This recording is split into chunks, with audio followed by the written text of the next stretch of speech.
қамқор шайтан. Бір қария мешітке намаз оқу үшін келе жатады. Әбден қартайған, әлі жоқ, жолда 2 рет құлап қалады.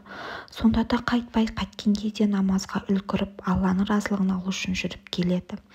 Бір кезде қайдан сап ете қалған белгісіз бір бала келіп, қолтығымнан демеп, «Мен сізге көмектесейін, жүріңіз» деп жетектей жөнеледі.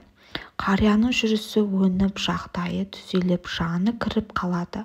«Рахмет балам, өркенің өссін, Алла сауаптан жазсын саған, кімнің баласысың шырағым» деп мейірлене әңгімеге тартады. «Мен шайтанмын» дейді бала. Қария шошып кетеді, сосын таңғалып, «Онда неге маған көмектесіп келесің?» дейді.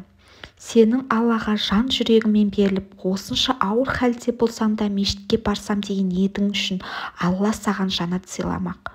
Сен жолда 2 рет оңбай құладың. Енді сүрінсең, өліп кетуің мүмкін. Өлсең жанатқа кетесің. Сондықтан мен сенің бұл күйіңде өлуіңе қарсымын. Жер басып жүре тұрғаның жақсы. Әйтеуір бір қате қадам жасап, күнәлармен былғанансың. Тозаққа лайық болып қаласың. Сол үшін мен бұрынғыдан да қатты жұмыс жасауым керек. Абайла, құлап қалма» депті.